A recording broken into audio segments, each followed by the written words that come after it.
And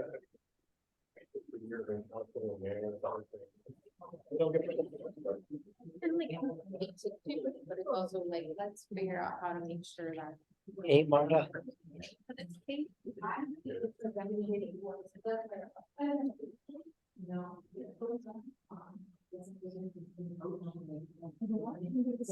you want to know? Thank you.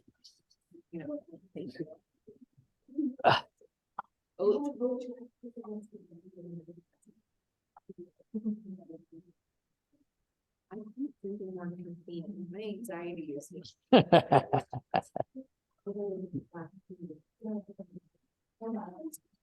need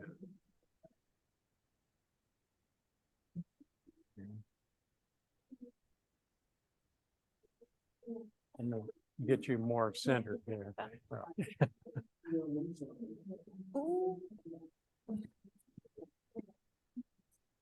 Two different Great. notes. Well, then that was all. got 'em on. Well, but that's fine.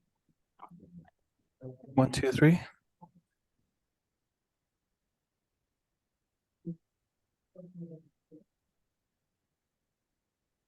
Are you ready, Hector? I'm ready, Mayor.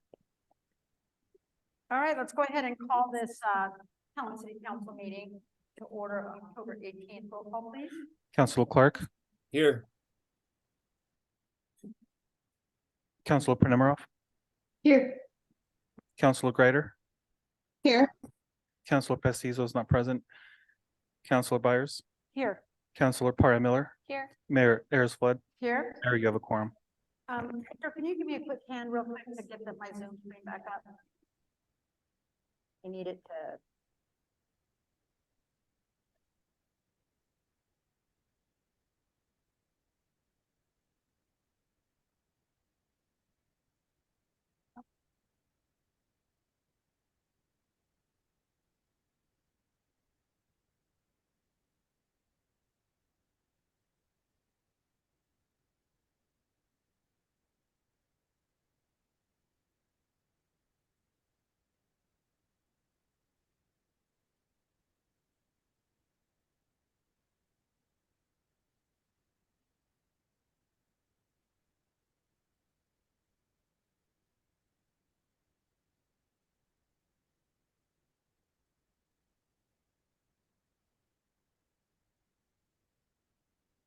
Should I just go ahead and click the?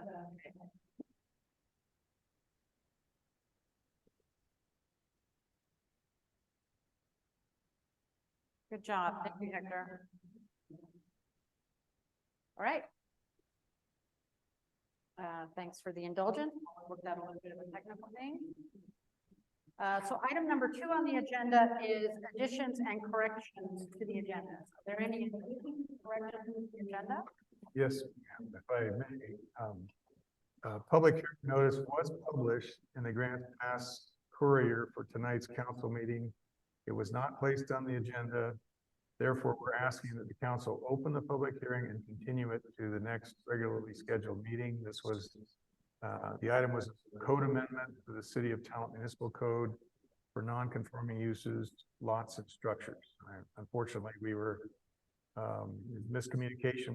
We noticed it, but we didn't get it on the agenda. So there may be folks listening in who were expecting these. So if you could open the public hearing and just continue it to the next date and time specific, then we'll be sure to have the necessary information for you to deliberate at your next meeting.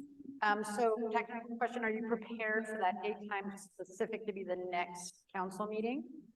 Well, that depends on how late you want it. That's November 1st, and you will be conducting interviews on November 1st that are intended to start at 4 and may take you some 4 hours. So if you want to schedule it for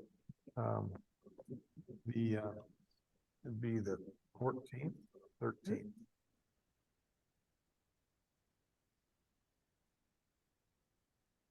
Council Phenomenal, do you have a question on this?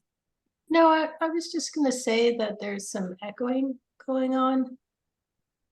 At least for me, I don't know if other Zoom people are hearing echoing, so I was, yeah. It does sound a little different than the study session. It's not like as clear and loud.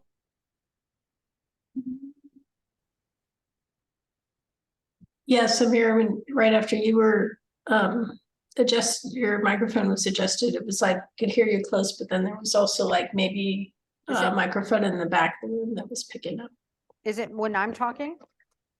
It might be better now. I don't know. Maybe Hector's doing some magic. Okay, So November 14th, I'm sorry, November 15th would, is a date and time that we could probably rely on. okay, great. Just want to make sure we're respecting staff's time on that one. And so public hearing and the order of business, I think, is between city reports and consent calendar. Does it matter, Dave? No, Okay, I'm just gonna add it then as item number 7. All right, any other additions or corrections to the agenda? All right, moving on then to community announcements. Staff, do you have any community announcements? We do. Of course, this extends beyond the community, but the Oregon Summit on Wildfire Recovery, I'll continue to pitch that, scheduled for October 30th, 31st in Eugene. If there's any interest, I can make the registration material available to you. We also received a notice from Winete regarding the grand opening celebration for Renaissance Class on November 29th. Great, That's all I have. that's awesome. Counselor Byers? Yeah, I want to make sure that we announce that there are a number of celebrations connected to Dia de los Muertos happening in the community. The Day of the Dead race on Sunday, October 29th. The race starts at 2. I believe you can officially go to their website and register to run. And then Talent Maker City, which has been leading an ofrenda presentation and participation option is immediately following that. So it's all together as one collective event.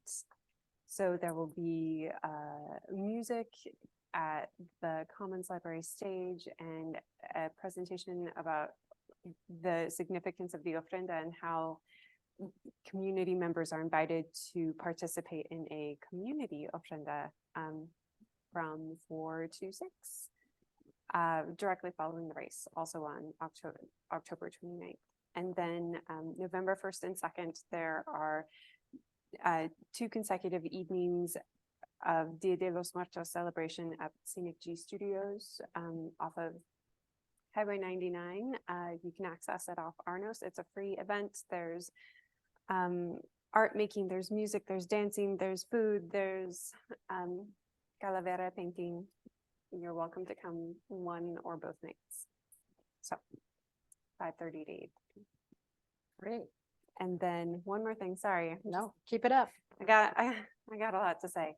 The Winter Talent Craft Crawl will be coming up December 16th from 11 to 6 p.m.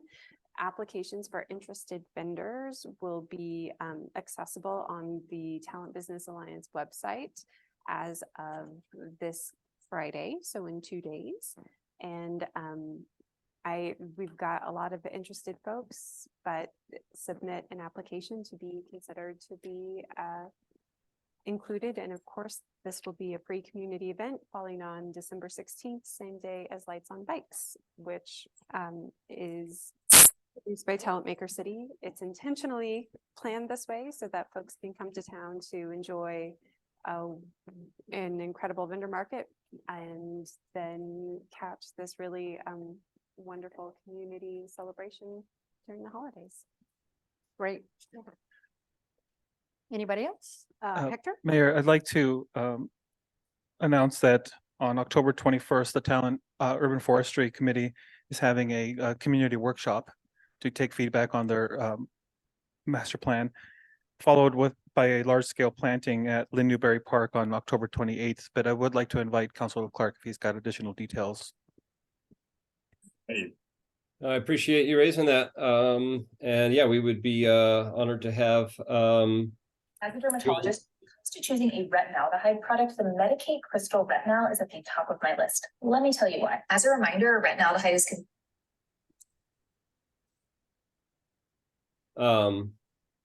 yeah, thank you, Hector. We'd love to see you on Saturday at our workshop. It's going to be a good event, and we're looking forward to get input from the community to support the master plan process. And just for those who are on Zoom, just to let you know, let's see, Kristen, you're not muted, and that might have been where the feedback came from. And then Council, let's see, I think you're not muted, Councilor Perry Miller. I'm just trying to figure out what the source of that feedback was. So, okay. But I am muted. Oh, well, I'm being recorded, so. Okay, the next item on the agenda is speakers. Is there anything else on item number 4 or 3? Or no, 5? Sorry, guys, I'm gotta use my check marks here. The next item on the agenda is speakers heard on non-agenda items. We have okay, we have one speaker request form. Chris Luz, please come forward and state your name and city for the record. Yep. Didn't you pass that?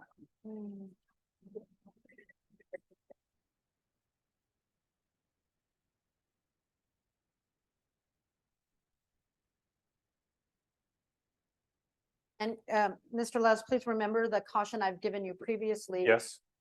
It's kind of a practice of yours to make some personal attacks from that space. I'm asking you not to do that, or I'll ask you to step down. Be absolutely respectful. And keep it general. No specific attacks. I'm not going to attack anybody, Madam Mayor, Okay, but I will. What I'm speaking about is your discussion that you led the last meeting. okay. Okay. Just know that I will ask you to step down if the warnings that I've given you previously are not heeded. I understand. Thank you. Chris Luz, City of Phoenix. Sorry if I'm a little bit disorganized, just put this together a little while ago. And like I just mentioned, I'm here to discuss the ethics discussion that was led by Mayor Darby at the last city council meeting, and a letter from talent residents, concerned residents regarding the peer grants. I have the letter in hand. And Mayor Darby said that she had contacted the Oregon Ethics Commission, which is great. He suggested that citizens do the same thing, which I also did. And I got the letter from Susan, and I got the letter from the citizens. And the letter from Susan of the Ethics Commission really doesn't address the letter from the citizens of Talent. The Talent letter from concerned citizens was asking about peer grants, the MISO grant, the TBA grant, the Rogue Food Hub grant, and their concerns with those already applied grants to peer. Susan at Ethics Commission said that the letter from the citizens was never submitted to her. Everything was done verbally, which again is fine. But in the letter from the Ethics Commission, she states, you have asked whether the city, if the city council deliberates and votes on whether the city should submit an application for the wild recovery funds, either of you would be met with a conflict of interest. No one is questioning whether the City of Talent or the City of Phoenix can apply for infrastructure grants if there's a conflict. When the City of Phoenix applies for a grant, the mayor is not going to benefit financially. The councilors won't benefit financially. Their Chamber of Commerce won't benefit financially. When the City of Talent submits a grant, their Chamber of Commerce, called the TBA, or the mayor or city councilors are not going to benefit financially. That is completely not the question. I guess there's no conflict and there's no problem. The problem surrounds the 3 grants or peer grants and the amount of money flowing through to people that are applying for the grants. The Talent the Talent Business Alliance Board, MISO funding to fund salaries, and the Rogue Food Hub. That's Anna and yourself that are applying for that grant, and she owns the Sweet Beet right over here.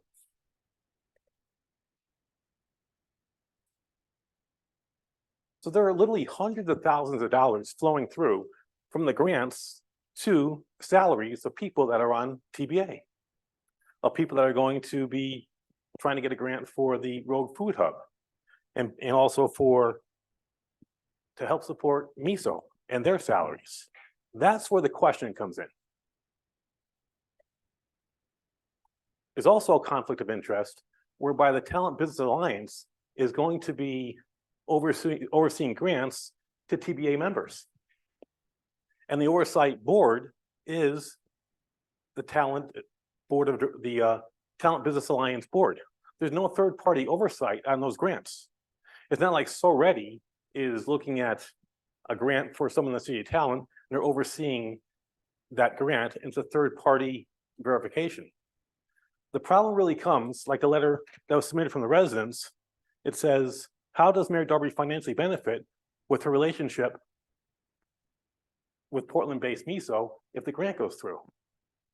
Please cover the financial conflicts of interest with regards to Mayor Darby, Councilor Perry Miller, Councilor Panamaroff, and other Talent Business Alliance members in light of the requested peer grant. And then lastly, Mayor Darby and Anna are requesting 7.2 million peer grant funding for land purchase. And they wanted that addressed. It wasn't. And it may not be the purview or the charge of the Ethics Commission. They may have nothing to do with it. They probably don't. I think what the citizens are asking for is some transparency. You made a suggestion. I called Susan and talked to her about things. I'm gonna make a suggestion to you, TBA, Anna, and others. Have a public meeting. I'll host it. I'll rent some space for you. And you guys address all the questions regarding potential financial conflicts with regards to those 3 grants. Just a suggestion. I hope that, one more thing. The Talent citizens were led to believe that based on the letter from the Ethics Commission, that there is no conflict. And that's true, no conflict with the city of Talent applying for a grant. She never addressed the Talent Business Alliance, the Rogue Food Hub, and the MISO grant. Never addressed those. That's what the citizens want. I hope you find that halfway respectable, Madam Mayor. Yeah, no, I thank do you. appreciate Councilor Byers. Just a point of clarification. Sure. Mr. Lez's gestured to me when he said Anna. I am Oh, no. not Anna's ex friend. Not you. Anna is a friend of Darby's who runs Sweet Beet over here. She is on the board of TBA for clarification. Yes, she is. Yeah. And she's a friend of yours, and she's sweet. Not this Anna. Thank you. Okay. I'm gonna ask, I do want to address one quick, I'm asking the council to relax the rules. Is there anybody who objects to that? Do I have consent for that? Okay. All I want to say is, Sure. Mr. Lez, I'm going to say what I said the night that letter was discussed, and there's so much more. I do encourage people to listen to the record if they're confused or if there's a lack of information. There's so much more to that discussion than what you're discussing tonight. I did listen to it. I again. appreciate that. So I listened to you. Let me Sure. make my point. If you have a concern that there's a conflict of interest, my suggestion remains, what you're demonstrating to here is that the concerns in the letter were not addressed in the inquiry. I would disagree with that, but what I'm suggesting to you is then take your concerns to the Ethics Commission and have that discussion with them and get a response.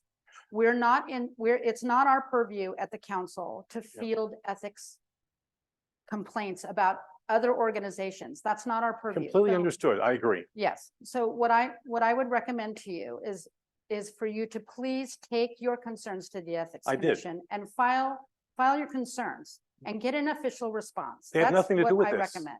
The Ethics Commission has nothing to do with the pure grants. Or make an appointment at TBA and discuss those issues with TBA if you wish. But to bring them to council was my comment last week, is please take your ethics concerns to the Ethics Commission, the only body in the state of Oregon authorized to field these concerns. Madam Mayor, with regards to a grant from the City of Talent, you're absolutely correct. Take it to the Ethics Commission. When it comes to the other grants, the peer grants, I know this is probably not even the venue to talk about this, but you guys are You're right, part, this is not the business of the city. but And so your concerns should be taken to the appropriate. I'll send you a letter and request a meeting with you and others. Maybe invite the select committee to the meeting also, so we can all discuss it. Okay? Thank you. Okay, thank you. I appreciate it. I hope you understood what I was trying, the point I'm trying to get at. Completely Yeah. clear. I hope you understood what I said also. I do. Thank Yeah. you.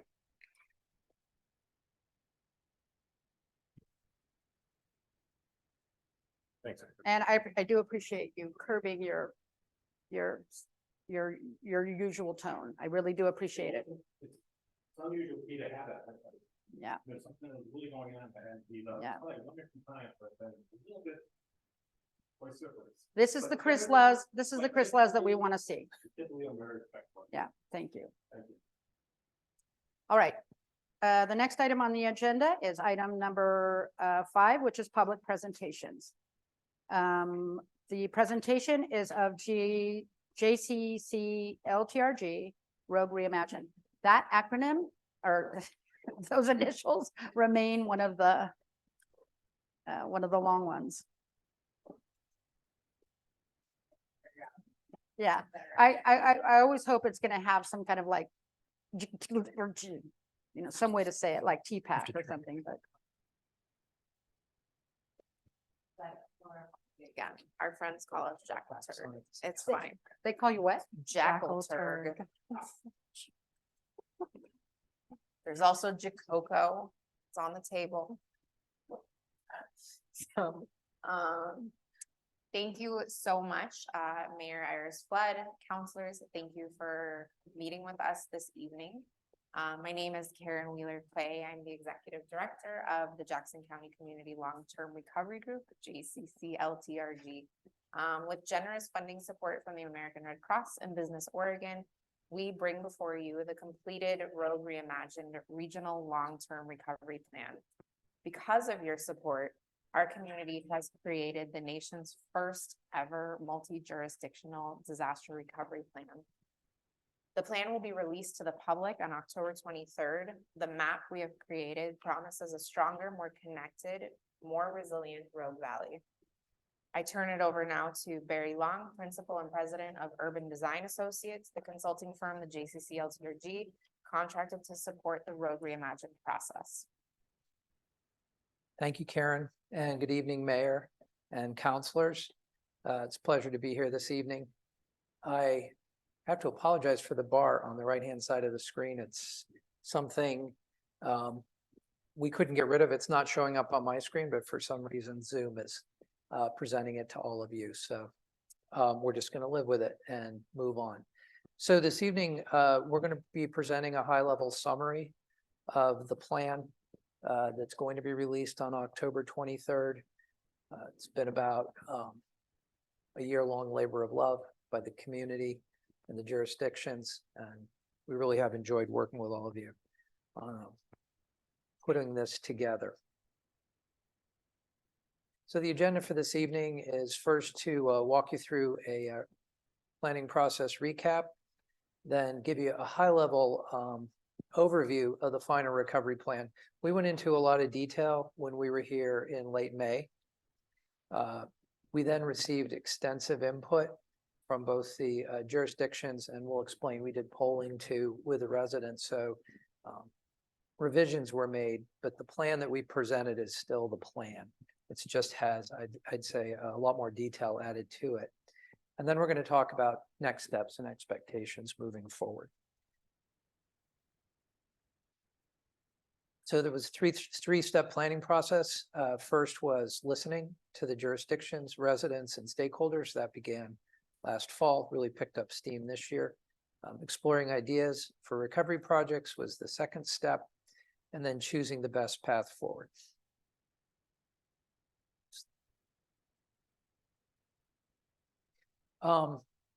Since we were last before you in late May, the JCC LTRG, Jackelchurg,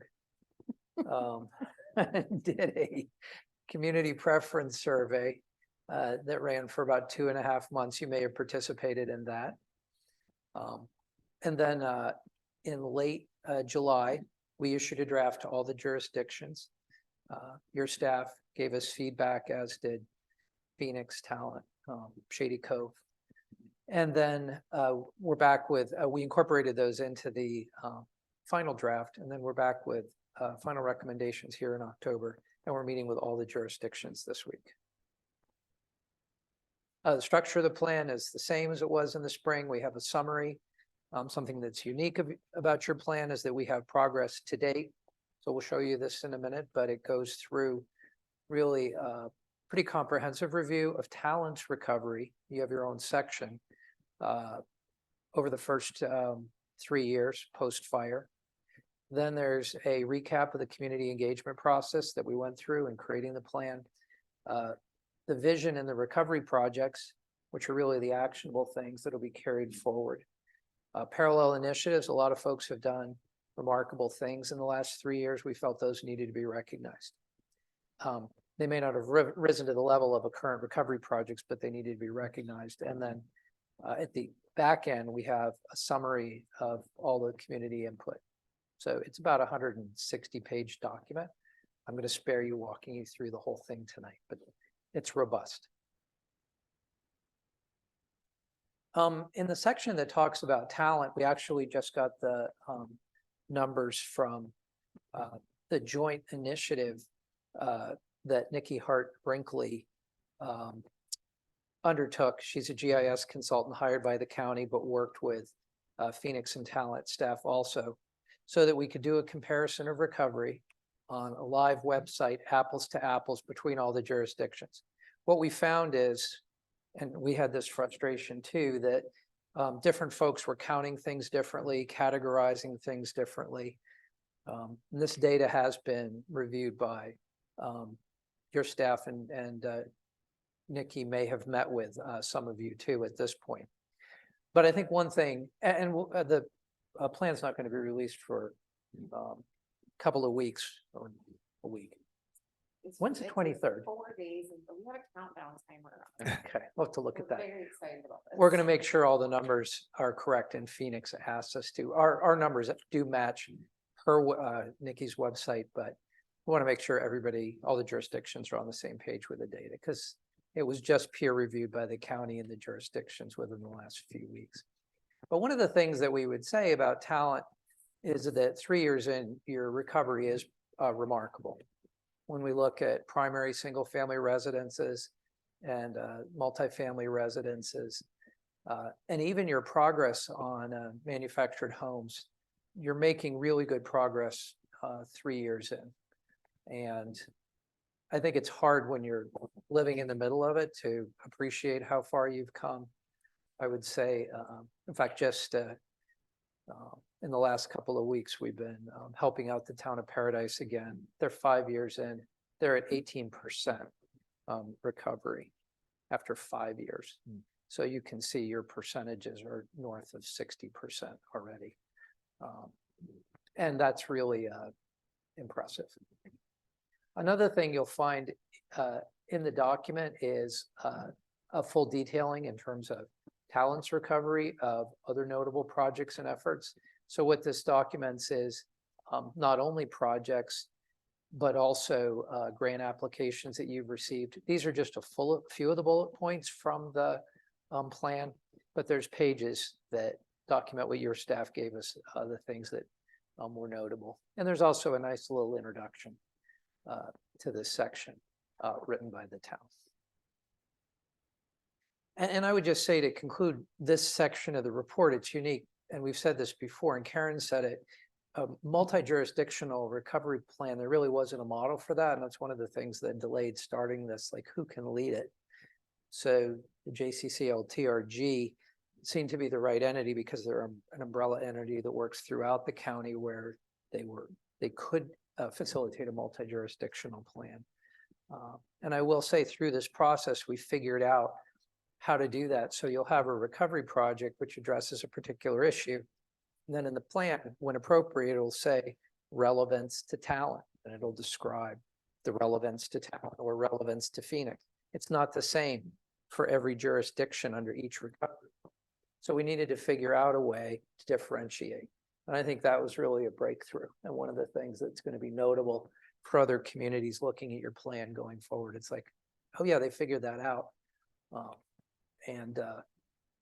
Again, I think we take it for granted here, but it wasn't clear going in how that was going to work.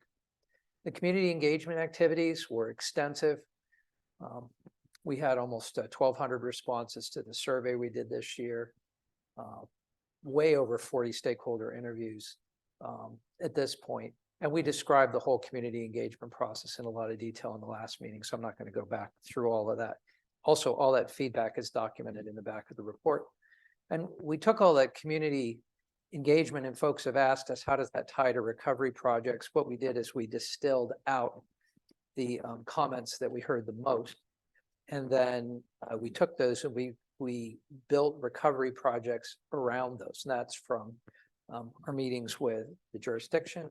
It's from our meetings with stakeholders, and it's from our community outreach process. And just to make sure, and you all asked us in the spring, how are we going to make sure we got it right? We did preference polling.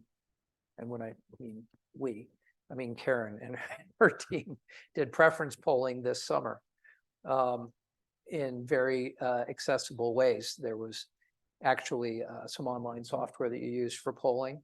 So some of it was done through meetings. A lot of it was done in person at summertime events. And this is just an example of some of the response. The green dots are good, like supportive. The red dots are, that's a thumbs down. But you can see we didn't really have a recovery project that didn't score well. And these boards, if you've seen them out in the community, they are in both English and Spanish on the same board. And then there was a facilitator to explain how to express your preferences. So I guess the bottom line is that in our preference polling, they weren't voting, but preferences strongly supported the recovery projects that were identified. The recovery plan's broken into 3 parts. I think this was somewhat of a breakthrough here too, personally, but it really talks about, to any community, how you put your community back together after a disaster. So in this case, it was a wildfire, and the first bucket at the top, post-fire recovery. What do we have to do to rebuild from the disaster? So rebuilding after the Almeda and South Obichain fires was the first focus. But beyond that, we have to address the issues of why it happened and could it happen again. I mean, it did happen, so you can't say it can't happen again. So evolving to keep pace with the increasing wildfire risk is another really important challenge. And the residents recognized that and spoke about that extensively. And then the final thing is bouncing back from issues that impacted Jackson County pre-fire. There were some things that were amplified by the fire, like food insecurity, but that doesn't mean that that wasn't a pre-existing issue. So when you put all those things together, really these 3 critical buckets, you really have a strategy for how you rebuild a community. And we've tried to break it down this way so that it's a little bit more accessible. This is typically how a recovery project appears in the final plan. There's, well, I don't really like the analogy, but there's a lot of meat in the sandwich. This is like a triple cheeseburger. The recovery projects are bulked up, and over the summer we got extensive comments. Why are you laughing? I'm glad I'm not the only one who makes really awkward statements. I didn't have anything else, but It caught my attention. It was pretty great. Yeah. You had me at cheeseburger. So each of the recovery projects, what we wanted to point out is that they have a level of priority. They have a project description, which talks about what the project is. They have in fact, this is a good example. It's hard to see on the screen, but it says relevance to talent right there. So it has the explanation of relevance to talent. Then it has an identified leader or convener. We'll explain how that's going to work going forward. And then supporting partners, action steps, estimated cost, if it's available, potential resources, return on investment and timeline. And Karen explained the last time we were here that we're following federal guidelines for how they want to be asked for money. You know, what is a recovery project? A recovery project is something that where we need to ask for money, or maybe it's been funded, but it's not completely implemented. But these are things, projects that you need to put the community back together, and they're contextual. They're different for every disaster, and you have to dig in and figure out what needs to be done locally. Here, they're different really for each of your communities. You are all affected differently a little bit. Your issues are not exactly the same as the counties. So the last time we were here, we went into a lot of detail. We went through 21 recovery projects, explained what they were. We're not going to do that in this level of detail again tonight because we don't want to be redundant. And we also handed out a one-pager, and this documented within those 3 categories all of the recovery projects. The recovery projects are the same as what we presented the last time we were here. A few of the names have changed because some of the folks that commented on the plan felt there was a more clear way to express the intent on 1 or 2. But in general, the high-level recovery projects are the same. What's been added is a tremendous amount of detail, and we've gone through and vetted and make sure that we got it right. Leaders and conveners have been cleaned up, funding sources have been identified. There's just a lot more in the plan than there was in the spring. So within the 3 sections, I just want to hit on a few high-level things this time instead of walking you through all of the projects. But post-fire recovery, I think it's not surprising that the really the core focus of what still needs to be done is around housing, and especially below market rate housing. We've seen a lot of the market rate housing come back, but below market rate ownership, affordable housing, first-time home buyers, these are underserved groups so far in the recovery, and the numbers bear that out. This section also speaks to insurance premiums have become national news over the summer as California, Texas, and Florida have lost some of their major insurance companies. They've just said there's too much risk, we're pulling out. Hasn't happened here yet. Your state insurance commissioner is working on this issue, but it's something that we need to stay focused on. And then we did talk about this with you extensively, building back brick and mortar businesses and leveraging the city's ability to boost redevelopment. Pier is now out there. It wasn't out there in the spring when we were here, and the application process has started.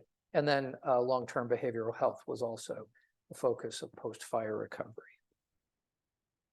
Long-term adaptation, and I'm going to talk about this more in a minute. A lot of this falls into the county's bucket as it relates to fire breaks, improving fire safety on evacuation routes, strengthening the emergency notification system, which they are responsible for.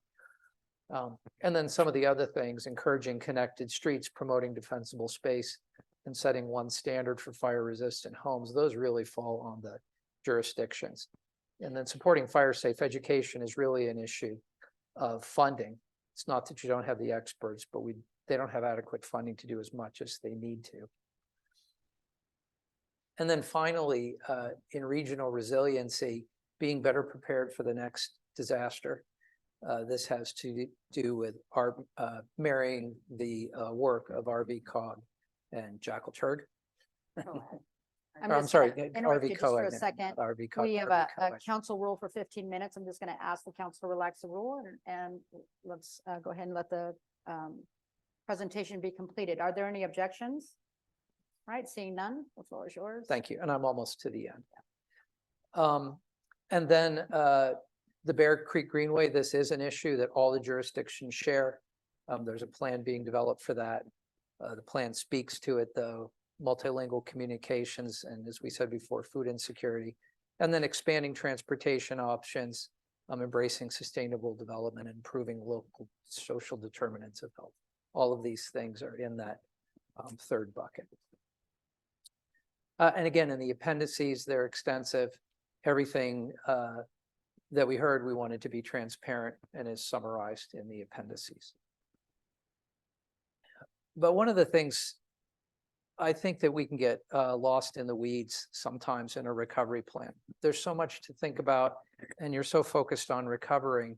I think as we look to the future, we feel one of the most important things to identify is when we speak with jurisdictions, maybe thinking about what you control and where you should focus.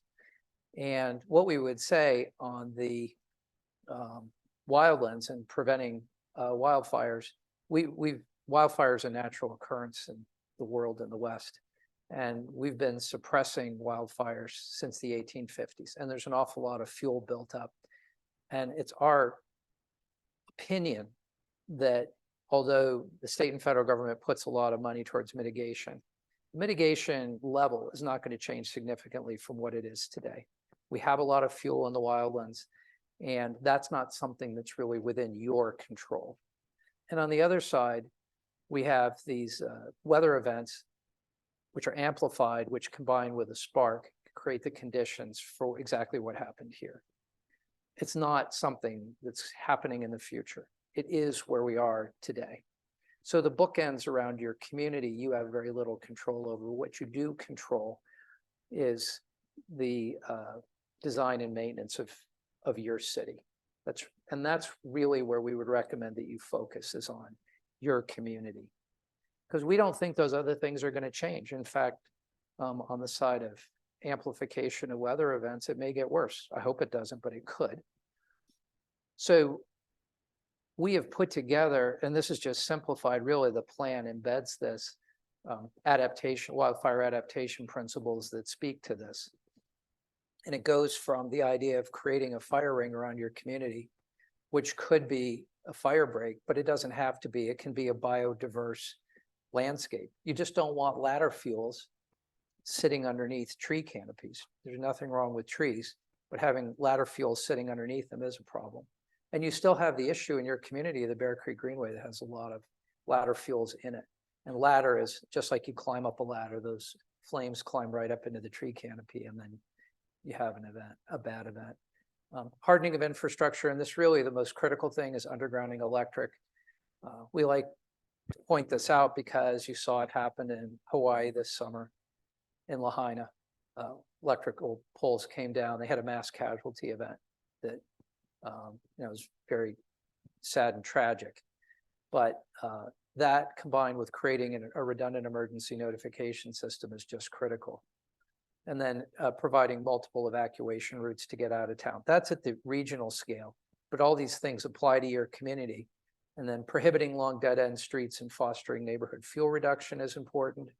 And then at the scale of your home, in each resident's home, there's universalizing defensible space and requiring fire-resistant building shells. But what I would say, and I do say to any community, if you can just focus on three things, the first one is just life safety, because a life can't be replaced. So the emergency notification system and getting folks out in the event of a disaster is #1 priority. A lot of work has been done on this at the county level. It's well documented in the plan under the Emergency Notification System Recovery Project. But beyond that, you have to talk as a community. Are there other ways that we want to notify our residents in parallel? Because people don't always leave when they just hear it one way. And the other two things, the fire districts will tell you, are at the home scale, defensible space around homes. And it's a process of education and supporting residents in creating defensible space. And then the fire resistant shell of your home. You have a lot of existing homes, you have a lot of new homes now, but adapting those shells to be fire resistant. Those are the three most important things that you do have control over. And it may just be a strong recommendation that folks should follow a set of guidelines. It's very confusing to residents though, because there's many standards.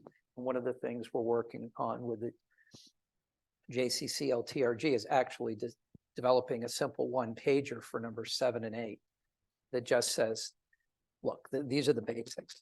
And we would recommend as a jurisdiction or as a county that you follow these simple principles. But I think it can be overwhelming to think about it, but at the end of the day, these are to distill it down to that. it's unlikely that you'll have an exact repeat of what already happened. And all of this goes to insurance, accessibility, in our community.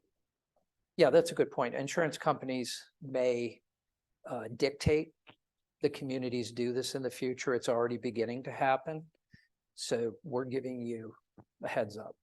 But really, we would just like it never to happen again. I mean, if an ounce of prevention is worth a pound of cure, and it's very true in case of wildfires.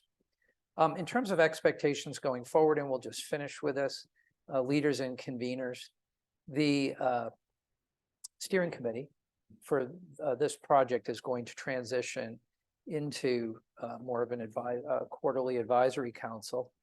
The JCCL-TRG's function is going to be well, they're working in support of the wildfire survivors, but in the case of this, these recommendations, they're going to be working in support of implementation of them and then tracking them moving forward. And Karen's going to talk a little bit more about that.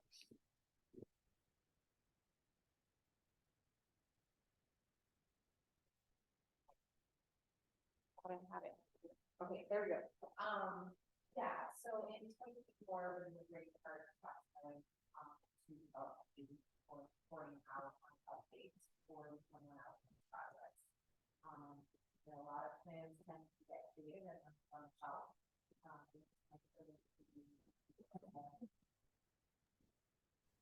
Sorry, but we can't hear on Zoom. I can't hear. Karen, is she mic'd?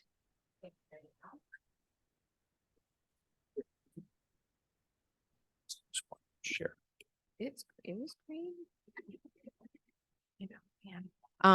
Yeah, so in 2024, we will be meeting with the leads and conveners on the 21 projects to develop a reporting cadence to get this information back out to community, because a lot of what we heard throughout this engagement process was that, you know, this is fine and great, but like we never see the results. Right? These are great ideas, but where is the rubber going to hit the road? And so that's the LTRG's commitment on Rogue Reimagined. So we will be meeting with leaders and conveners on these projects, identifying update schedules for how we want to keep community updated on this. And then also making sure that we are able to use whatever our capacity is to support these projects in funding pursuits as well. So. Thank you very much, and thank you for extending the time. Appreciate that. Yeah, Of course. thank you this so is much good for your work. Thank support you. of this process and leadership and recovery from the 2020 Almeida fire. You want to speak about the action that we had this discussion? Yeah. Action. Yeah, so you have the option to accept or adopt this plan. And so in that case, you would want your legal counsel to give you some verbiage to make that decision potentially at your next meeting. I know City of Phoenix is going to take that under advisement for their next city council meeting. So Their counsel had asked that they could adopt it that night, and their attorney advised them that they could, but it would be better if they had a motion drafted to do it. So it was tabled pending that, but. any Okay.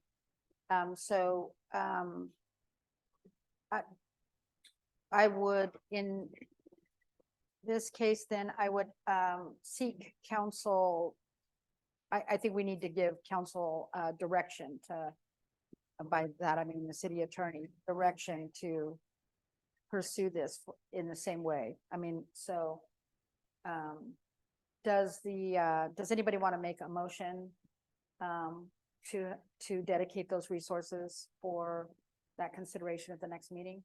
Counselor Perry Miller? I'm sorry, when is the plan live? When can we review the plan?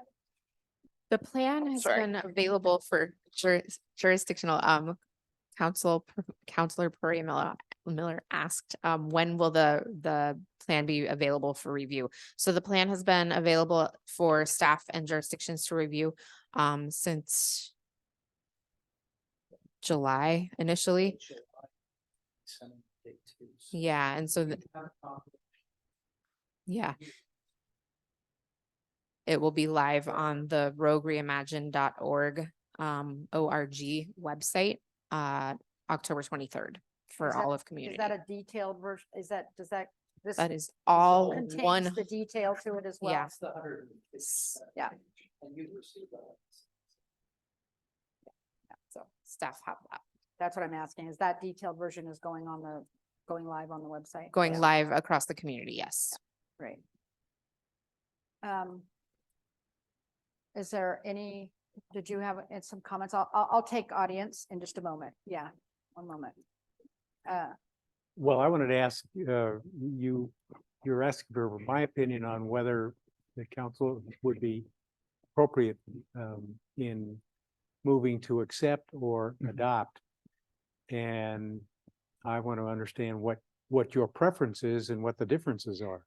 Well, I don't ever want to make a recommendation to a jurisdiction. It's jurisdiction by jurisdiction. In the past, different legal counsels have given them different advice.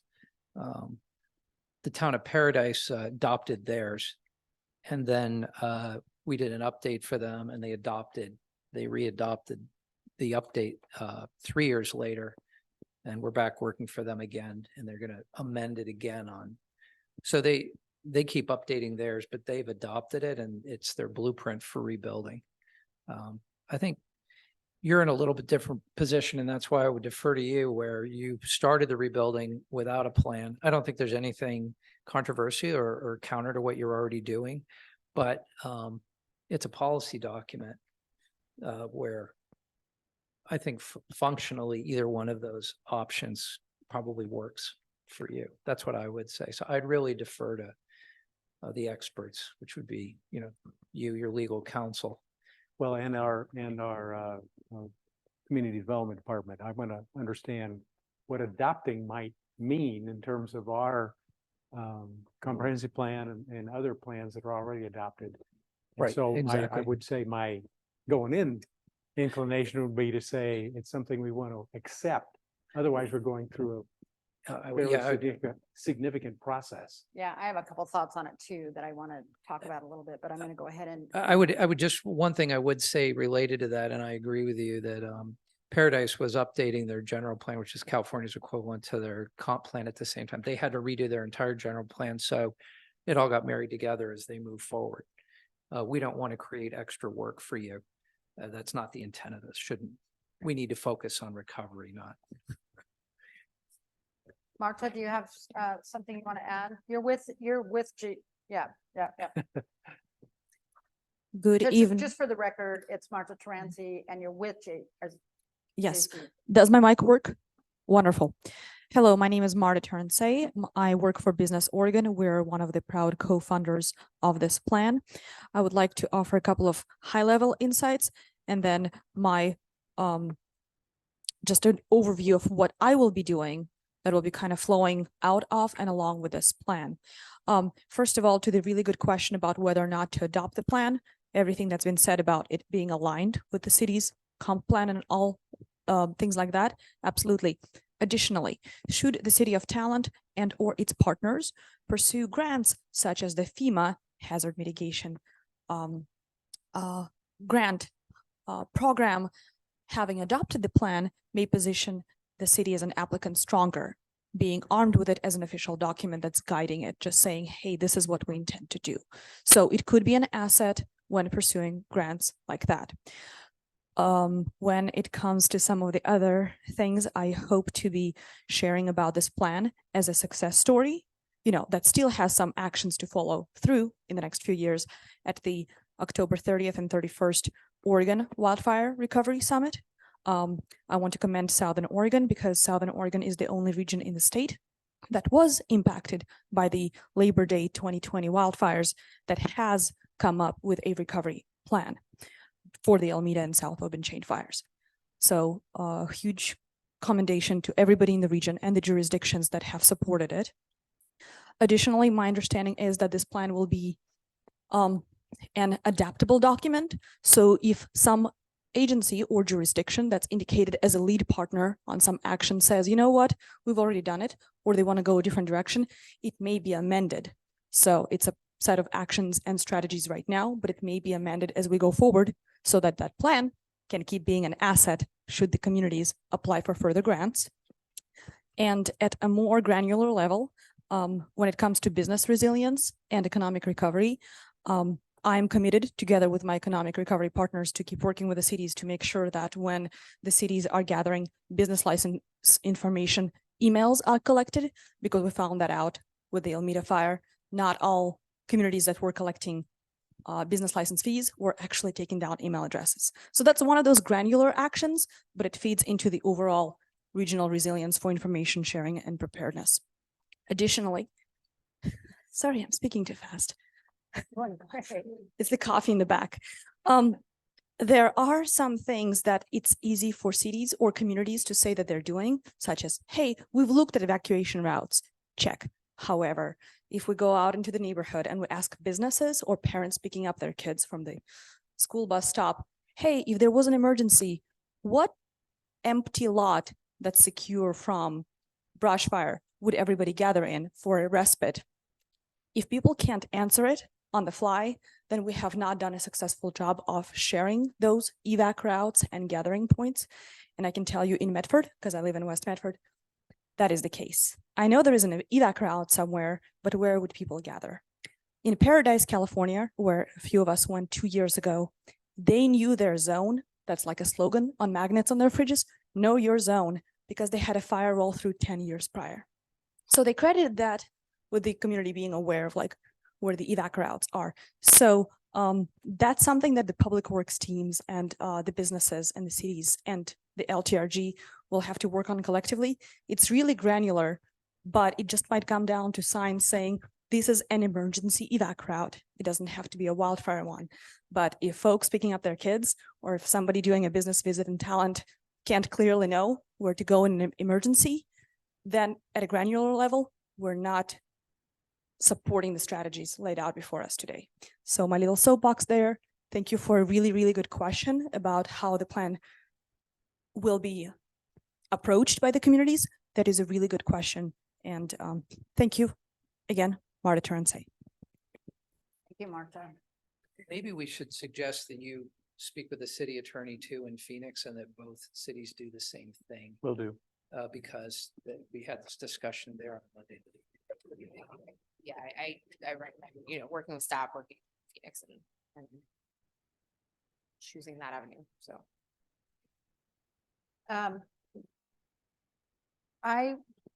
I think it's going to be important for us to do a study session, and because of the length of the document itself.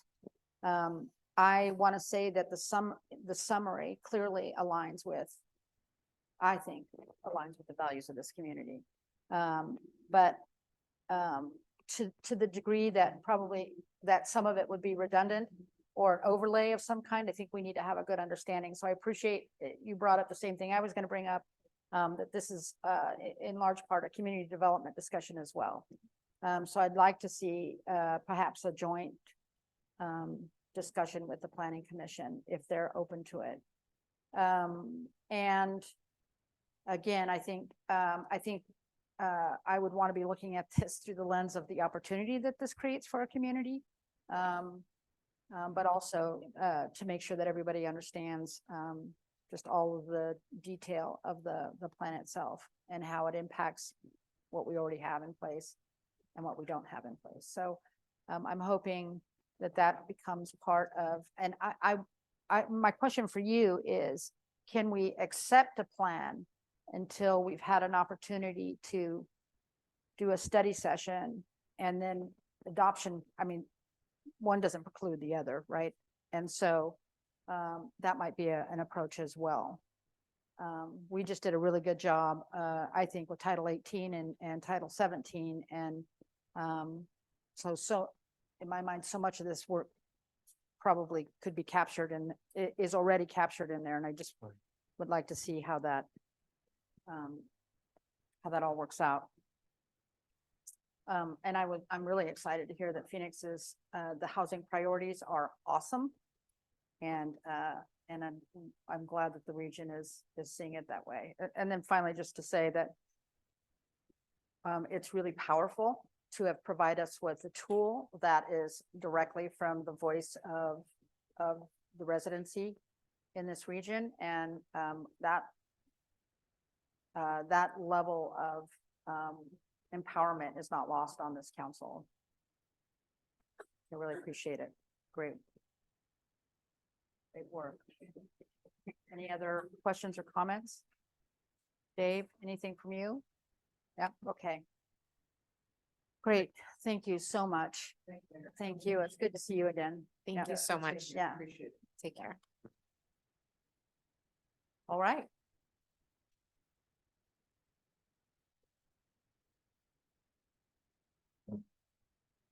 Next item on the agenda is the city reports. Staff?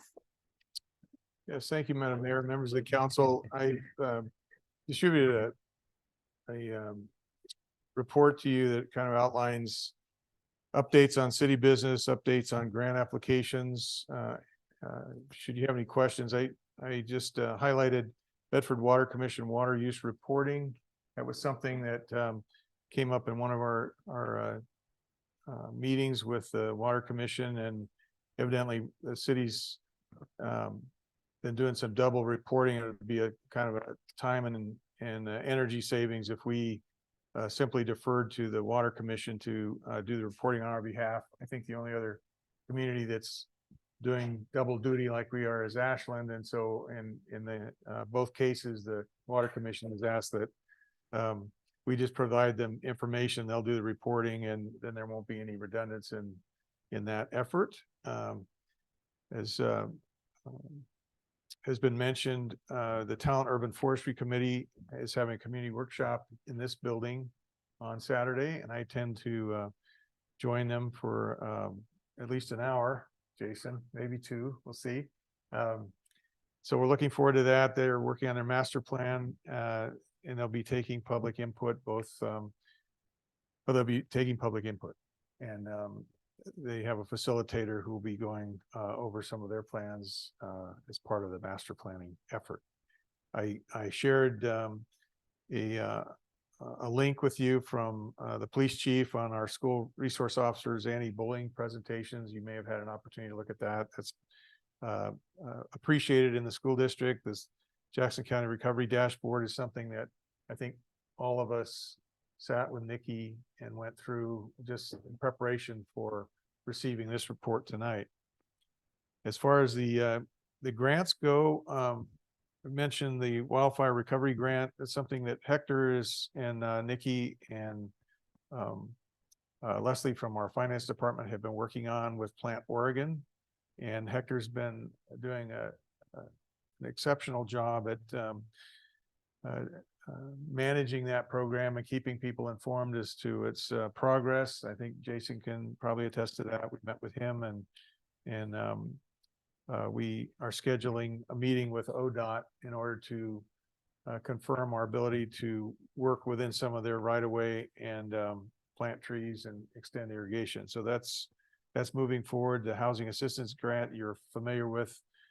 We have yet to pull the trigger on that, but Kristen's keeping an eye on that. Involves our buildable lands inventory and our housing implementation plan program.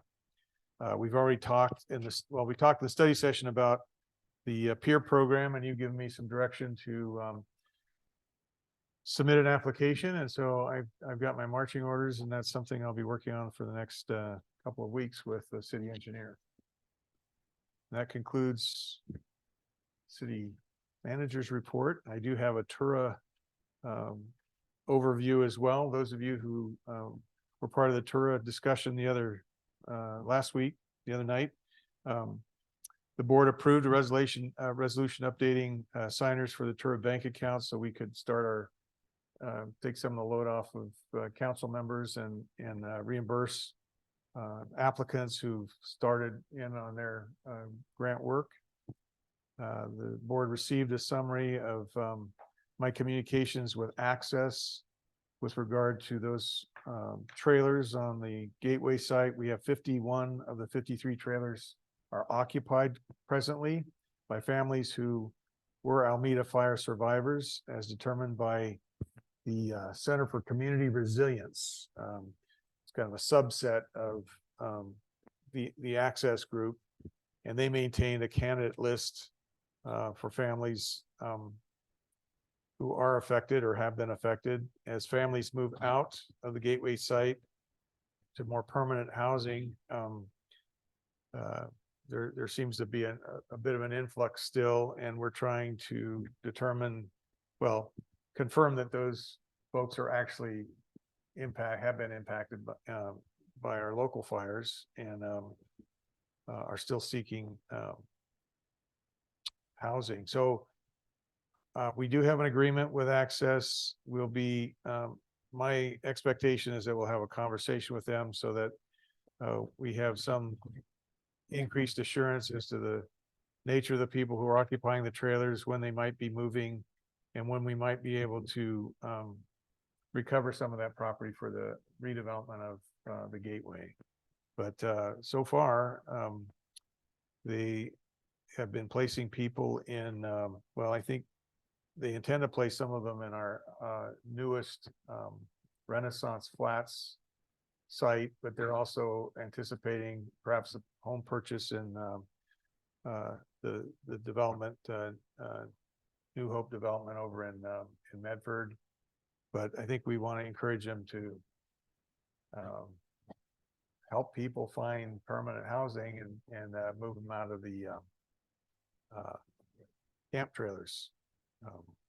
They're also doing some improvements, adding skirts to the trailers, as I mentioned, and also making them a little more safe with regard to weatherization of those trailers.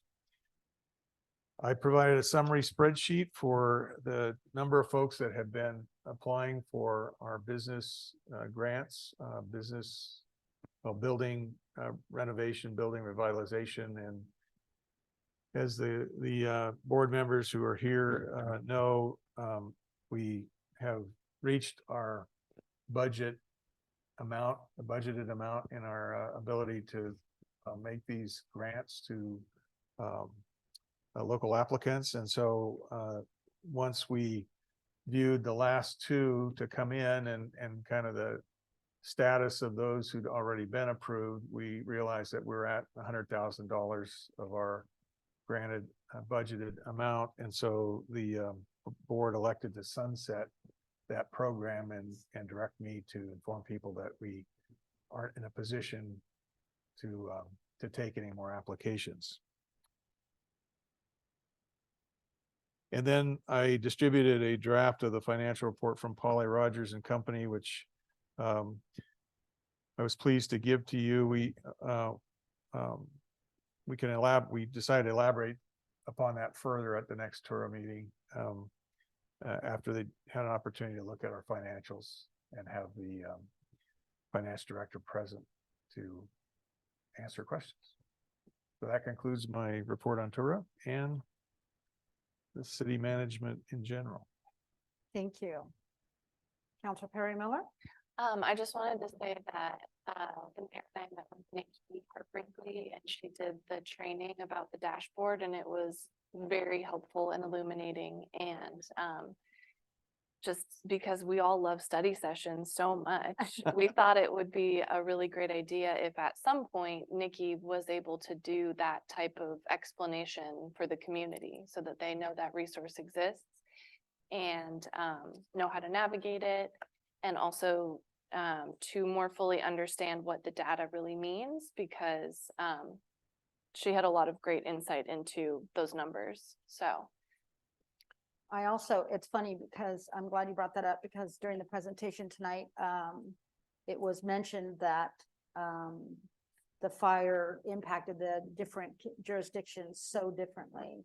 And that was never, I mean, we all know that, right? We all experienced that in different ways in our leadership roles, but it was never so clear as to how until we really sat down with Nikki and went through that really outstanding body of work. So I think, you know, we all owe a lot to the county for initiating that, and then just the incredible work that Nikki did on it. It would be really, I couldn't agree more. And it really demonstrates the individual needs of our communities. And I think that's important for us, especially in some of the very specific recovery needs that we have. I would certainly want to do it as part of the study session for this document, because I think it upholds a lot of the stuff that's in the That's a good, document as that'd well. be a good correlation there. Yeah. Thank you for that.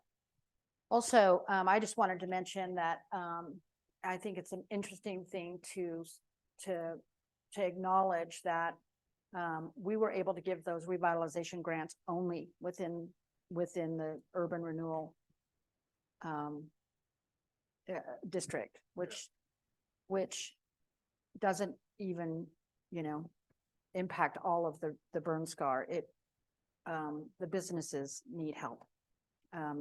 Outside of the jurisdiction, there was a lot of conversation about, hey, and having to really point out, this is just not available outside this district, and really hearing from businesses about their needs outside of the district and their lack of understanding, rightfully so, that wasn't available to them. So on the one hand, we did some great work distributing that money, and I'm really proud of our community for making that decision, but there was a lot of people left out, Yeah. and a lot of businesses still agonizing out there. So just something for us to keep in mind as stuff arises.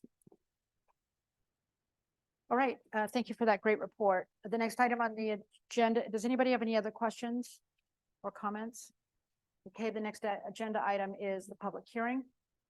And I don't have the title of the public hearing. I don't have the agenda title.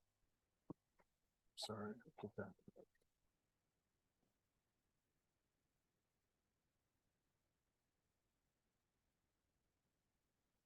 Is Kristen with us? Maybe she can tell So me. this is, the item is a code amendment to the City of Talent Municipal Code, Chapter 18.195, non-conforming uses, lots, and structures. Okay. The next item on the agenda is a public hearing on an amendment to chapter, a code amendment for chapter 18, specifically 18.195. Is there any staff report? No, ma'am, this is, because this was noticed and we had a miscommunication about getting the item on this, in this packet, we would like to ask you to open the public hearing on this subject, continue it to November 15th, and then we will provide you a packet and information at, prior to that meeting, so that you have all the facts. Okay. Thank you. So with that, I'll open the public hearing. Are there any? Can I entertain a motion to postpone the meeting until the date Let's specific? just move the hearing. Postpone the hearing, yeah. Just move the hearing to November Yeah. 15th. Continue the hearing. I was struggling for that. Counselor Perry Miller, I move to continue the hearing to November 15th. Second. we have a motion and a second to continue the hearing until November 15th. Any further discussion? All right, seeing none. All those in favor, please say aye. Aye. Hi. Any opposed? Motion carries. Thank you. Next item on the agenda is the consent calendar. Has everybody had a chance to review the consent calendar? Is there anything that anybody wants to pull out for discussion? Seeing none, I'll entertain a motion. Counselor Perry Miller, I move to approve the consent calendar. Second. we have a motion and a second to approve the consent calendar. Is there any discussion? Seeing none, all those in favor, please say aye. Aye. Aye. Any opposed? Motion carries. I do want to acknowledge I had a discussion with both the city manager today and the chief of police. I had some questions about the fleet report, which I want to say for the record is definitely adequate for the decision that was made tonight on the consent calendar. It had all of the necessary pieces along with the budget along with it being a budget item to be on the consent calendar for sure. But I took the opportunity, I want to mention this to council because I think this is a great opportunity to look at refining this process a little bit. And my questions that I had for the chief and the city manager was, you know, on the list of items on the report, it shows, you know, when a vehicle needs to be replaced, et cetera. And it appeared that there were 11 vehicles that needed to be replaced. And the refinement that we got tonight from Chief Snook was to show that 4 of the 11 vehicles are actually should be scheduled for retirement. You'll all recall probably that the reason they're not retired at this time is because getting vehicles are really hard and they don't want to give up what they have. But at some point in time, those would be retired. The other thing I talked about earlier with Tom, and I'll just mention it, Tom, was I think one of the things that, you know, an equipment schedule and a vehicle schedule does for us is it provides us with the data about what needs to be replaced when. So when that's adopted along with the budget, it just gets passed on the consent calendar because everything's already approved, and it gives us a look forward into the next budget cycle. So I made some suggestions on how I think this report could offer us more information. Specifically, what I really hope for is to add to the report that we have to make it, I think, a more informative report. Additionally informative would be to also talk about the needs of, you know, just the actual needs of each department. How many vehicles does each department need and why? That is the only piece that I saw could provide us with a little additional information. Otherwise, I thought it was great to get a vehicle schedule. It's been a few years and it's really nice to have. And it makes these decisions so much easier for us and for the staff. It takes a lot of pressure off the staff as well. So appreciate being able to work this process in the way that I think it should be, that it's been worked in the past and worked so well. And also appreciate the chief addressing my questions and providing us with this additional information tonight.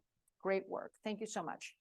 The next item on the agenda is unfinished business. 8.1 is resolution 2023-080-R, adopting the City of Talent representation in the updates to the Jackson County multi-jurisdictional natural hazard mitigation plan. Staff report? Yes, ma'am. And I regret to say that I've been informed that the county is still massaging their document that could affect ours. Chief, do you want to address this topic? Yeah.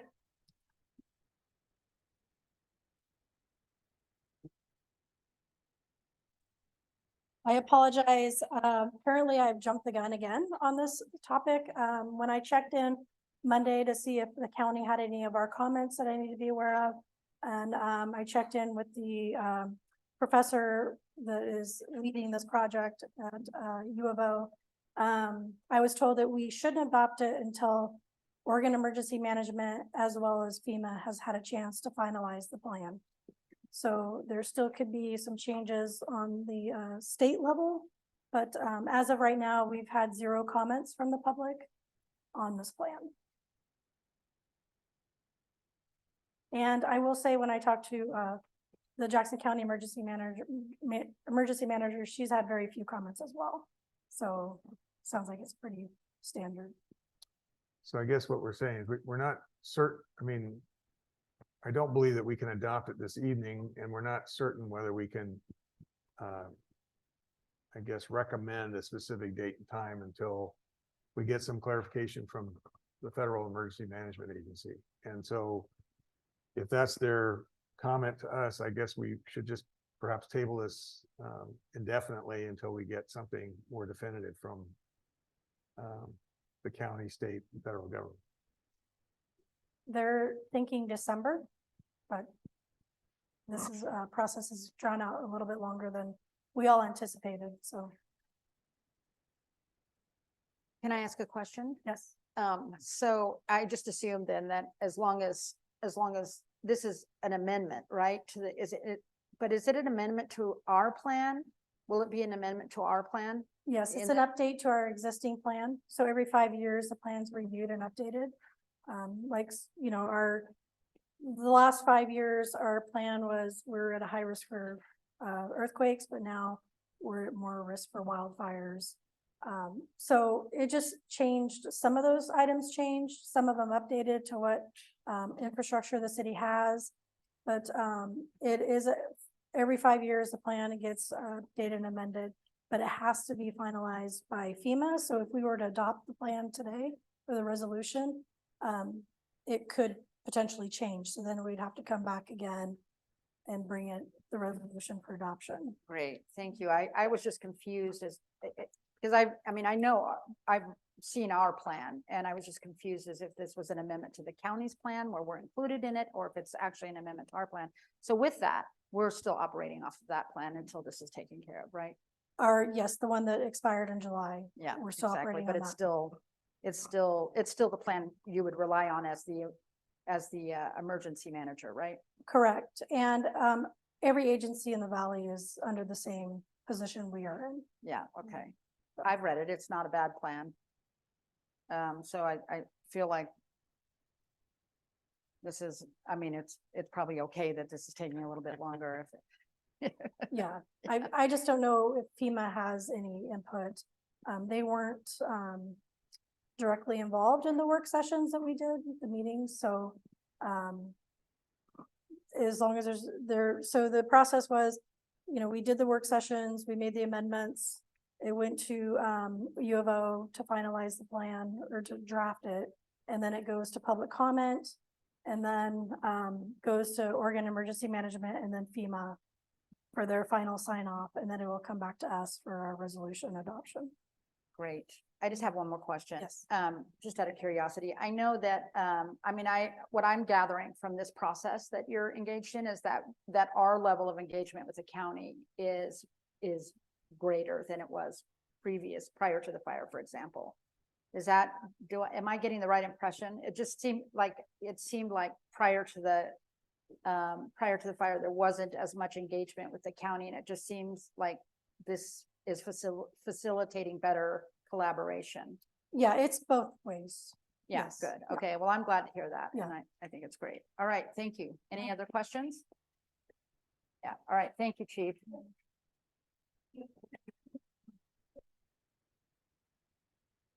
All right.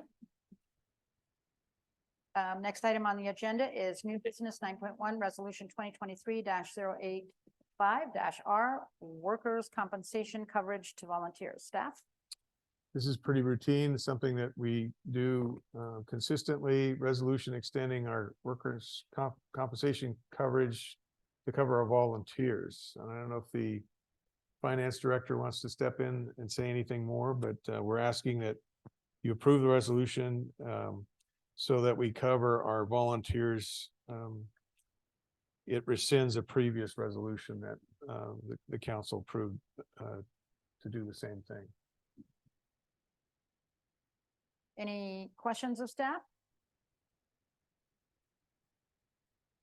Seeing none, I'll entertain a motion. Counselor Byers.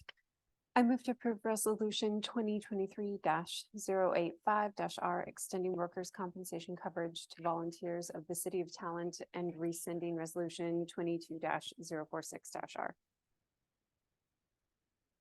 Is there a second? Second.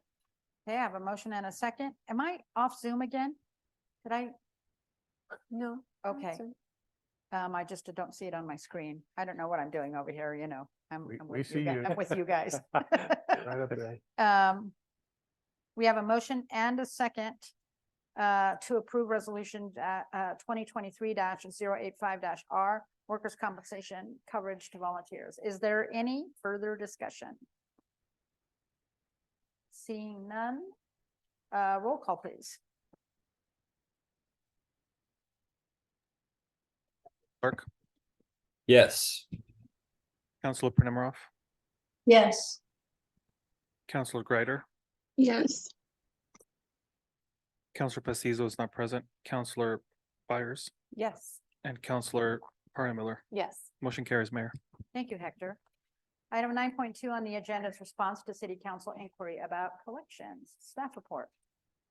Yes, well, You may recall, Councilmember Panamarev had some questions about previous action taken relative to delinquent customers. I think it was what we did is we pursued and the employment of a debt collection agency to recover some of our utility billings, which have been outstanding for some time. And there was concern, I think, that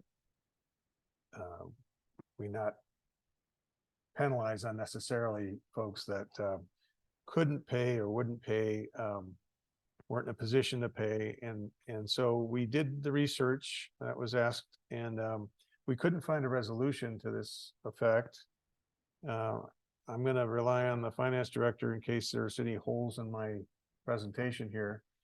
But we're, I think, conscientiously trying to kind of close the loop on delinquent payments that have been remain with people who are perhaps even have left town or not participating and are not adversely affected by fire recovery. So I don't know if I can say it. I'm certainly I could have said it better than that, but we did the research and effort to make sure that you're assured that we weren't penalizing anybody previously, or that there wasn't a resolution or motion taken in the past that would have precluded this action by the finance department.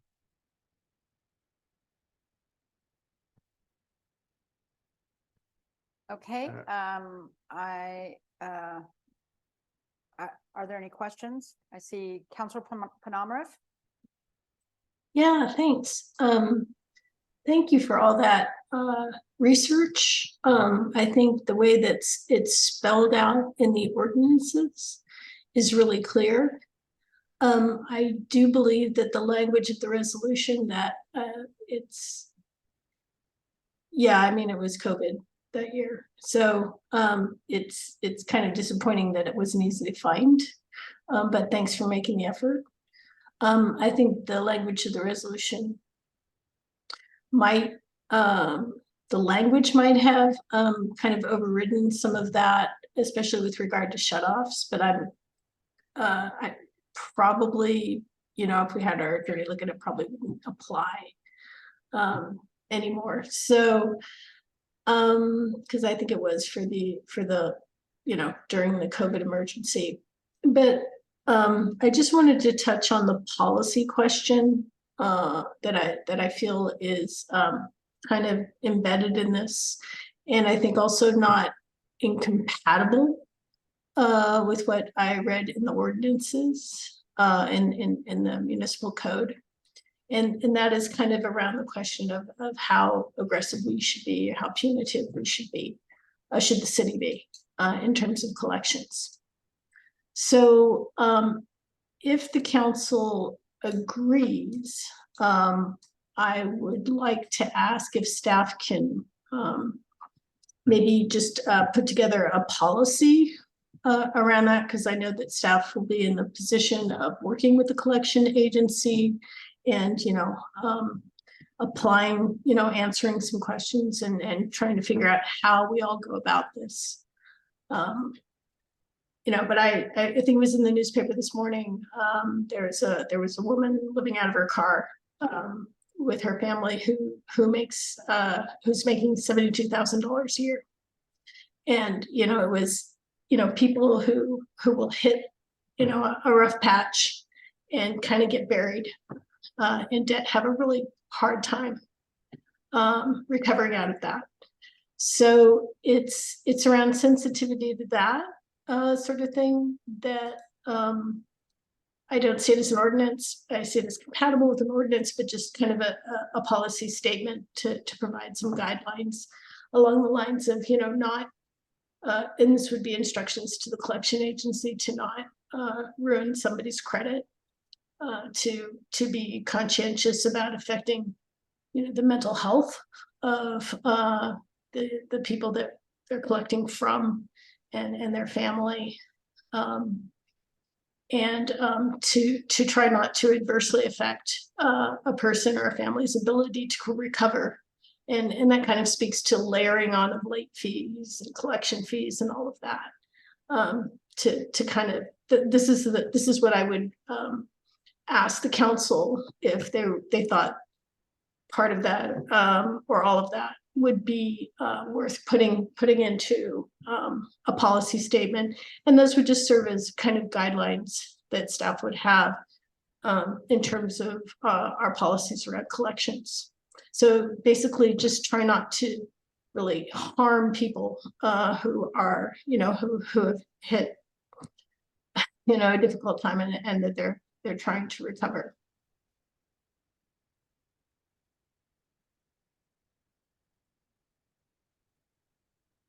So I'm not sure if that would be a motion to discuss or I don't want to waste council's time if that's not something that the council's interested in doing. And I also want to say thinking about this, I want to be cognizant of not micromanaging, which I think would be like, oh, let us read the agreement with the collection agency. It kind of feels like that, but I think we're within our role to provide policy and some sort of guidelines around that. I think so, but I think it's up to council. And it sounds like you'd like to have some reassurance that the collection agency that is being hired is not, is sensitive, as you've suggested, to individual needs, but they're I think our intention certainly is just simply to recover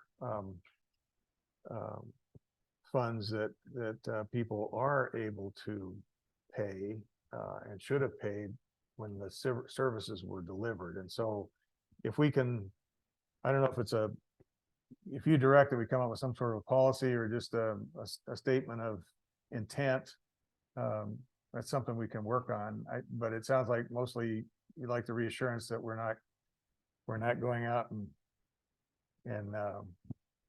penalizing people unnecessarily or certainly insensitively. And if I can respond to that, it's not the staff that I'm concerned about. It's the collection agency, and I've visited their website, and they look all sweetness and light, but this is their profession, and I think to provide some clear direction to the collection agency, and if it's like our council says, you can't do this, you can't do that.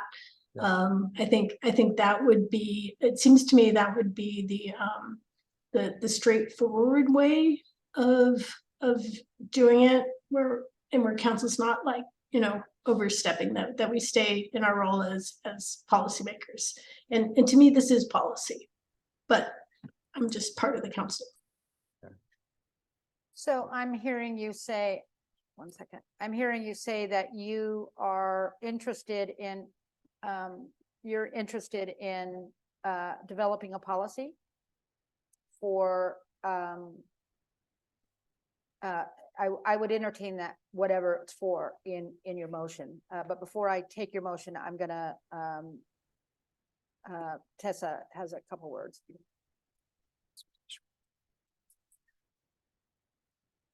Hi there. I might have a suggestion. Would it be helpful if we invited the collection agency to come and talk to council about process to help alleviate any misunderstandings or any fears and how they go about the collection process?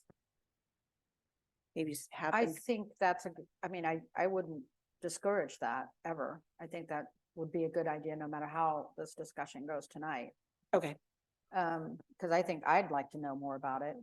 Yeah, for sure. Maybe the November 15th, maybe we can schedule maybe 10 minutes with them and we can have him come up and talk to you about the process and how they're thoughtful about the process.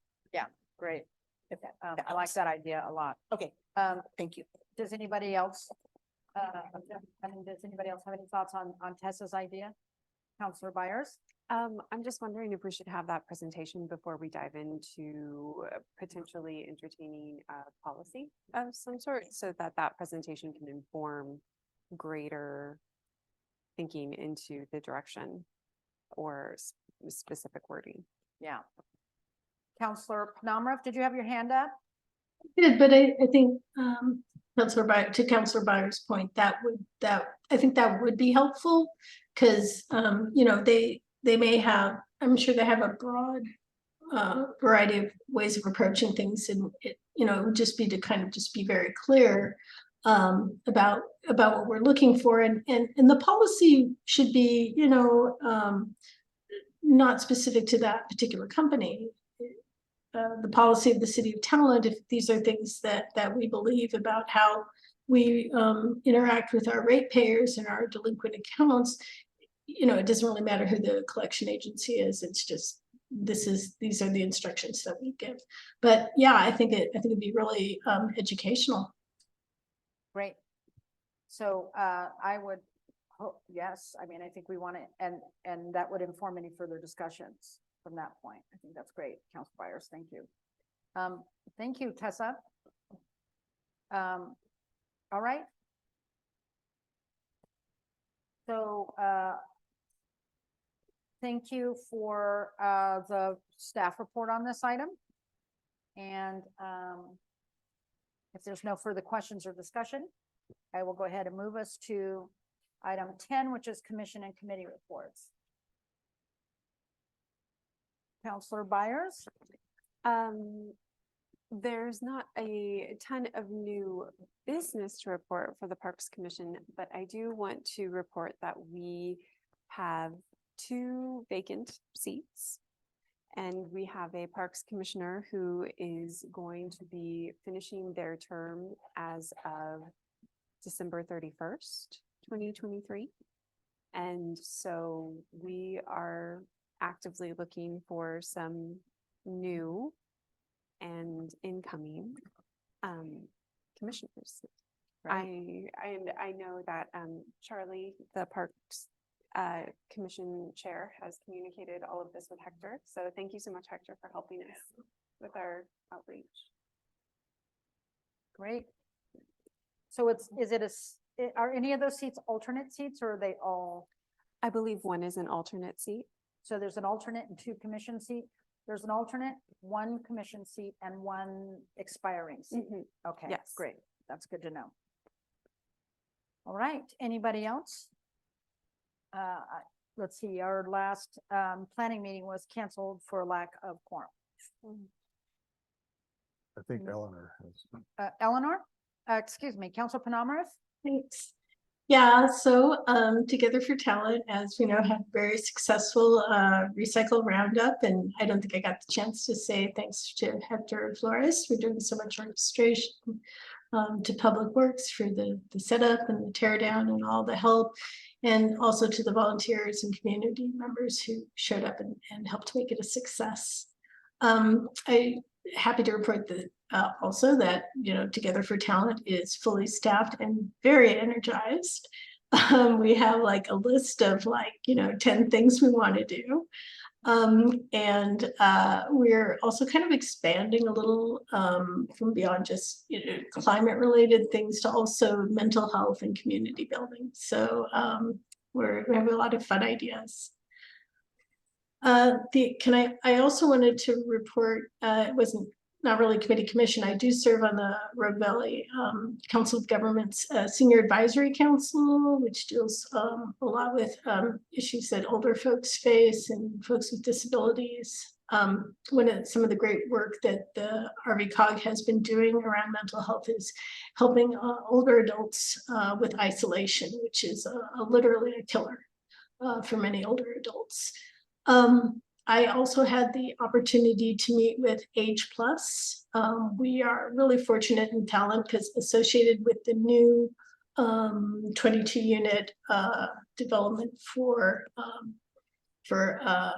older folks, low income folks. There's also going to be like a small community space, and it'll service the home base of Circles of Care, which is basically a way to volunteer to help out an older adult with things like light housework, preparing a meal, hanging out and chatting, taking somebody to a medical appointment, something like that. And they really, really need volunteers. So I was hoping whether it would be appropriate for the city to, because I think we're very much, I certainly see them as a partner for part of our recovery and community health, to help maybe advertise on social media. They have some nice flyers and electronic flyers and things that people can click on and volunteer. And if you volunteer, you go through a background check. It's kind of like if you volunteer for Meals on Wheels or something like that. So so I was just wondering if that was something that the city could help out on. Great. Any other? I'll just give a quick Council Clark.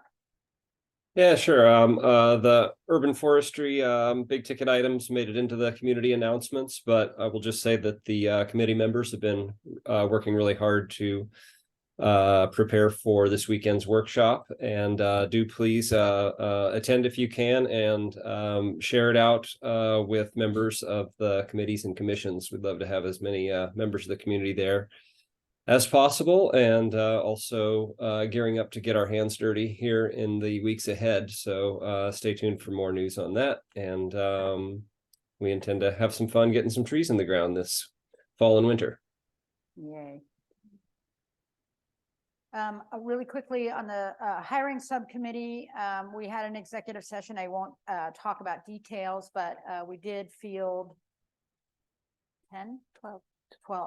12 applications. We vetted them as a subcommittee along with our consultant at RVCOG, who, by the way, is doing just an incredible job, providing us with the tools that we need to do a really good technical review. And the results will be brought to an executive session on the 25th, is it? The 25th, yeah.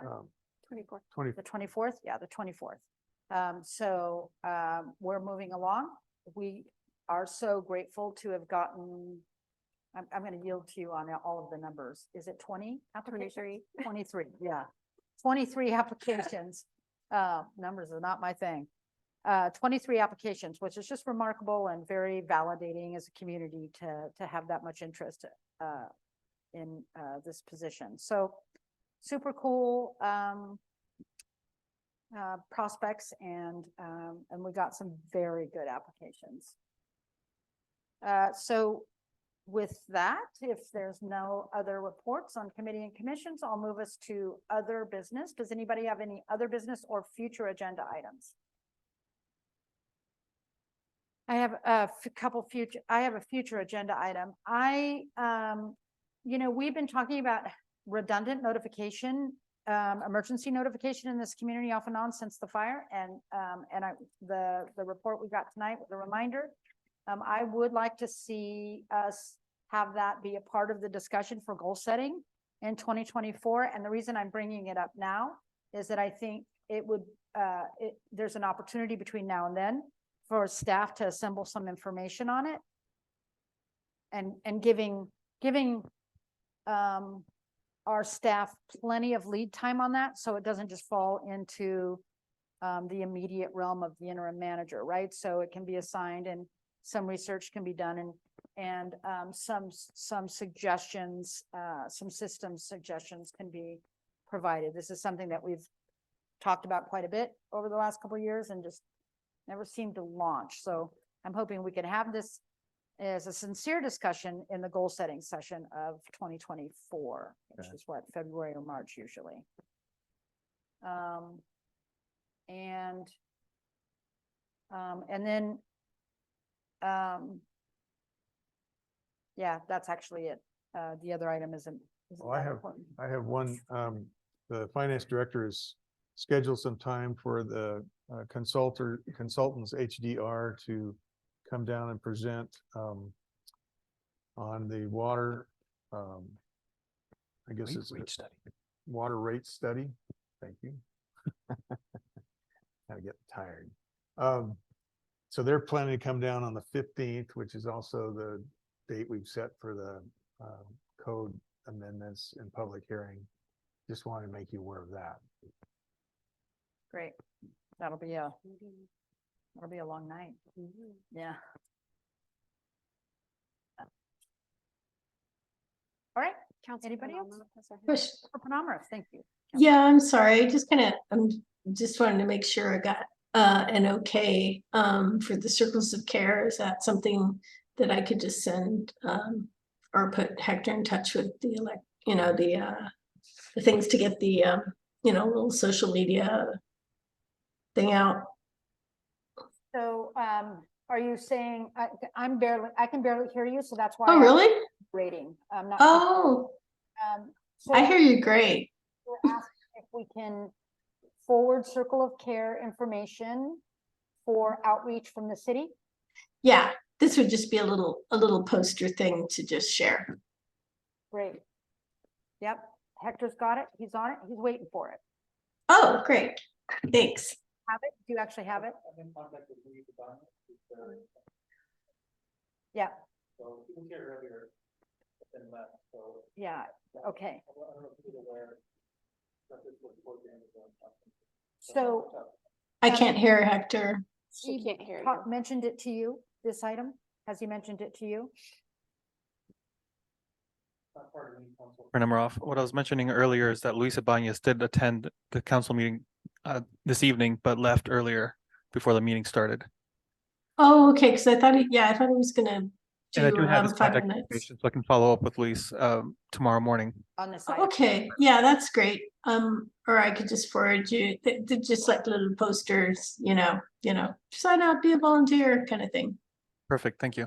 Yeah, and commending their timing to getting this outreach going before they finish that project. Yeah. Yeah, and it's not, well, that's kind of home base, it's not confined, and they actually already have older adults looking for a little bit of help. They need volunteers. Yeah, it sure adds value to that project. All right, anything else for? Yeah. With regard to the November 1st meeting, on future agendas, and the mayor and I've discussed this briefly, but as have I and our HR consultant, the executive session starting at 4 o'clock is likely to go until almost 8 o'clock, based on the number of candidates that you choose to interview and the amount of time it takes to set up and then interview each. And so the question was whether or not to still have a city council meeting after that, 7:45, 8 o'clock, whether you'd like to have this executive session exclusively, or whether you'd like to incorporate it into the meeting. I mean, there was some question as to whether or not you actually needed to have 2 meetings a month, or whether you had some latitude in canceling one, and Dave and I have discussed that, and he can offer his input. But it would be up to you as to whether or not you think you'd be up for a council meeting and any agenda items after a long day of interviews. Yeah, I'm sorry, I don't remember. I mean, did you just mention, did you find in the charter whether we're supposed to have 2 meetings or just 1? What does the charter require? 1. Yeah, okay, great. Council Greider, do you have a question? Yeah, I just haven't been through this process before. So is there a debrief on the interviews, or if that happens, when would that make sense to have time for that afterwards, or how does that part work? I believe I believe the first part of that meeting is going to be discussing the scoring tool. That's what I understood. Correct. Yeah. That's what she said. And then because of the executive session nature of the applications, we'll get all of that information inside the executive session. Yeah. It might be, are we clear whether or not the scoring and the procedure and process is going to start the meeting and then we go into executive session? If we're not clear, I think we need to make that clear, because I don't think the scoring and process is executive session. I could be wrong. I think you're right. I think that's really part of Open what session. what the public has an opportunity to understand. So it might be worth a check-in. I can certainly do it, or you guys can do it. You guys are setting up the meeting, right? So maybe just making sure that Adrienne knows. I know she's consulting with you about it, right, Dave? So She if hasn't you- on that, but yes. Yeah, so if you could pass that, if there's any needed clarification about that, I think it'd be good to pass that on. So you're suggesting you might need to have a council meeting start at 4 o'clock and then go into executive session? Okay, Yeah, I don't think I would take that item into executive session. Okay. so you will have a council meeting on the 1st? I don't mean to And- sound like a bossy presiding officer or anything, but, No, well, that Yeah. makes more sense now the way that Yeah. it's been described. okay. We probably won't schedule anything else on the agenda other than the executive session. That sounds like a good idea. I would hate to feel rushed with those interviews. Yeah. Okay. So I'm hearing, then we would just cancel the regular meeting. Is that right? Yeah, And unless something comes up. And the that 4 o'clock meeting requires would be a action. special session, open up an open session, followed by executive session with a cancellation of the regular meeting. And then you close the executive session and cancel the special meeting. And cancel the regular meeting. But you're gonna, Or you, Close the regular. yeah, you guys are gonna notify that the regular meeting is closed, right? I mean, is canceled, correct? That'll be notified. And we'll sort that out with Adrian and Hector, and then we'll properly notice the special meeting Right, because it starts at 4. at 4. Yeah, so it couldn't be the regular meeting. Gotcha. All right, I think we've got it. Okay. By Jove. Glad to. Any other? All right. So written communications, there is one. And that, as they say, concludes the meeting at 8:36. This meeting's adjourned. Thank you, everybody.